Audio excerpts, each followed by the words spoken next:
I know you guys were talking me up as, bit of a funny guy, but I'm actually a hard-hitting journalist at my core. Yeah, so every week I'm trying to bring you the stories that really matter. So we're going to hit the hard topics. The first one today, really big topic. We'll get to the Collingwood-Richmond game. Before we get to the main one, the coin toss.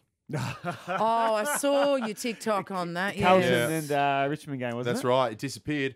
Turns out it was all a big ruse. Yes. It was all an advertising stunt. What? Well, Yeah. It was a Puma ad. Is that right? It was. It was set up by Puma, and I took it hook, line, and sinker. And the guy who looks like a bit of a degenerate flipping in a Puma tracksuit, you're thinking like, oh, God, what are we doing in Lygon Street after this game? In reality, he's a paid actor.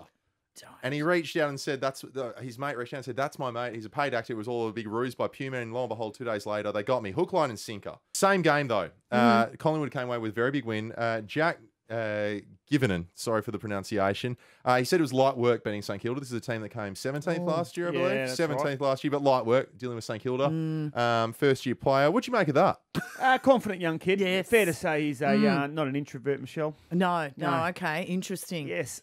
This could come back to haunt, I feel. It sounds like it might have already come back to haunt him, Josh. Well, yeah, Kane Corns, he likes to go whack. likes to bite back. Yes. Bite back. If someone says a guy sticking out a little bit too high, a poppy, got to chop him right back down. Kane Corns had something to say to that. Moving on, Tom Barrass. Tough game for West Coast, your mob, Embers. Yeah, they had a crack. Yeah, they had a red-hot crack. I don't really watch much of it, but I did see Tom Barrass's goal. Yeah, how good was that? First ever goal. 100th game, first ever goal. Hold on, how does this happen? Is he down the back normally? That's right. Yes, Michelle. They've shuffled him up the front. No, he got a 50-metre penalty, which took him all the way into just inside into 50. attacking land, yes. And the crowd was up and about early, but they got absolutely around it when Tom Barrass... 20,000 off him. 20. It sounded like, for the theatre of it all, it sounded at least like 21 at least. At least 21, you reckon? There was another team that underwhelmed on the weekend. That was the Essendon Bombers. I don't know if you guys have any Essendon mates that are Essendon fans. I had a big crush on Dustin Fletcher as a young child. Really? There's a whole story to There's it. a bit of Dustin Fletcher about you, Josh. Yeah,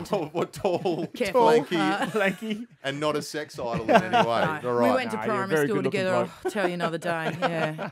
So Essendon were blown out. There was so much preseason optimism. That's it. The most optimistic most teams get in the preseason. There's a good vibe at the club. We've got to knock off some big teams. First thing, whack. They're down by 80 points pretty early.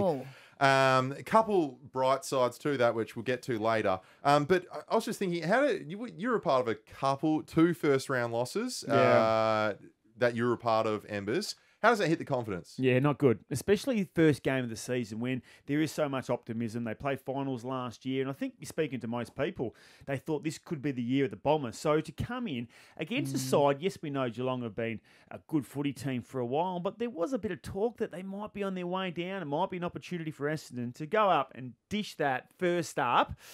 Jeez, I tell you what, there'd be a bit of pressure on them this week. Yeah. Well, we've got a mate, Nick Allen. He lives over in Melbourne, and as soon as I saw the score, I just started laughing because he's been pumping it up so much. And I immediately just wrote, ha, ha, ha, ha, ha. And then I realised I was late. I was 20 messages late because everyone was hanging on. Poor old Nick. He left the group, unfortunately. He's gone. Yeah, he left the group. Oh, there you go. Hey, where's Nick's resilience? Come on, Nick. Bit of Essendon in that. WA, Freo. First win off the block. It came on the line. Chapman with the spoiler. I also like to point out for the Triple M call, Adelaide had Sean Burgoyne, who'd played 407 games, and then Perth were given me. So when they announced it, I saw Sean Burgoyne's name there. I was like, he's doing boundary in Adelaide. Okay, this is a bit weird when they're crossing to Perth. He hasn't got as many TikTok followers that as is you, though, Josh. Okay, it's all the socials these days. When Sean Burgoyne joins TikTok, when he joins TikTok. But one interesting thing when I was watching on social media, watching social media as the game went about it, was the reaction from Dockers fans when they got to 12 points down, sort of late in the third quarter. They turn on you. They turned Those quick. Supporters, they turned very quickly. You've said this, Embers. You have, yeah. Yes. Same New Year, same Freo. Effort. This is like effing this, effing that. Losing their mind with these Freo fans. It was unbelievable. This is all the comments. They're only down. 12 points down, Michelle. There's still over a quarter to go. The momentum just slightly shifted. They come back, they win it on the line, and then all of a sudden they're happy again. And I knew you could do it. Yeah. Flag mental, it becomes that again. So I do love it. I have a love-hate relationship with fanatics, and I love the passion. I love that people get around a team. But that wish-washing thing, I also somewhat love it as well because it's so hilarious. Guys, we have one last thing today.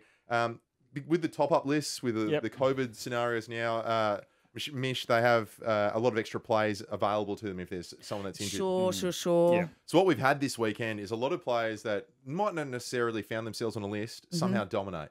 So we had Hugh Dixon actually somehow get onto a list this weekend for the Eagles. Played pretty well. Yeah, kicked a goal. Kicked a goal, did some okay things. But Jack Hayes from St Kilda, Nick Martin first from the Bombers. Yep. Right. Kicks 5 goals, 27 disposals on debut. Couldn't even get a gig with West Coast. Me? Tried out for West Coast. And West they're Coast said, yeah, sorry, mate, you can't stay here. Move you on. Wow. Just don't think you have what it takes. Then has one of the greatest debuts ever. But Jack Hayes, this was an interesting one from St Kilda. He debuted for them out of the Jack who? Jack Hayes. Out of the sandful. Yeah.